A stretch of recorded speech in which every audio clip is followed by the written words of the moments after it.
December പാതി പിന്നിട്ടതോടെ മൂന്നാർ അതിശൈത്യത്തിന്റെ പിടിയിൽ. മൂന്നാറിലെ ചിലയിടങ്ങളിൽ അന്തരീക്ഷ താപനില മൈനസ് രേഖപ്പെടുത്തി.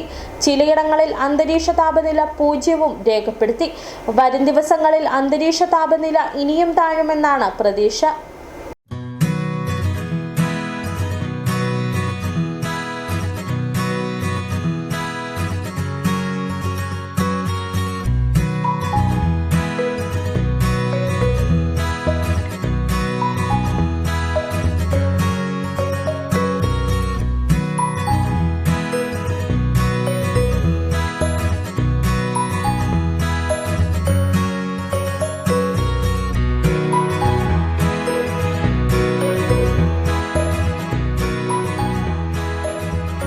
ഡിസംബർ എത്തിയതോടെ മൂന്നാർ തണുത്തു വിറയ്ക്കുകയാണ്.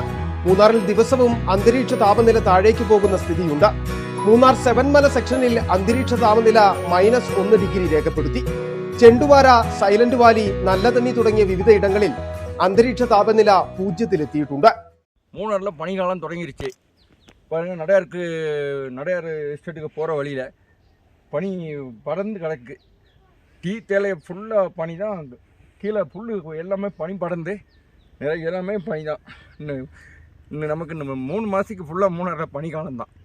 ഈ സീസണിലെ ഏറ്റവും കുറഞ്ഞ താപനിലയാണ് കഴിഞ്ഞ രാത്രിയിലും പുലർച്ചെയുമായി മൂന്നാറിലെ വിവിധ ഇടങ്ങളിൽ രേഖപ്പെടുത്തിയത്. അന്തരീക്ഷ താപനില താഴ്ന്നതോടെ പുൽമേടുകളിലും വാഹനങ്ങളുടെ ചില്ലുകളിലും മഞ്ഞുറഞ്ഞിരിക്കുന്ന കാഴ്ച മൂന്നാറിൽ പലയിടത്തുമുണ്ടായി. ഈ മാസം പകുതി മുതൽ മൂന്നാറിൽ അതിശൈത്യം ആരംഭിച്ചിരുന്നു. തണുപ്പ് വർദ്ധിച്ചതോടെ മൂന്നാറിലേക്ക് സഞ്ചാരികളുടെ വരവും വർദ്ധിക്കുമെന്ന പ്രതീക്ഷയിലാണ് വിനോദസഞ്ചാര മേഖല. രാത്രിയിലെ അതിശൈത്യത്തിനൊപ്പം പകൽ സമയത്തെ തണുപ്പും അനുഭവപ്പെടുന്ന സാഹചര്യം ഇപ്പോൾ മൂന്നാറിലുണ്ട്. ക്രിസ്തുമസ്, പുതുവത്സര അവധി തുടങ്ങിയതോടെ മൂന്നാറിൽ തണുപ്പ് ആസ്വദിക്കാനെത്തുന്ന സഞ്ചാരികളുടെ തിരക്കും വർദ്ധിച്ചിട്ടുണ്ട്.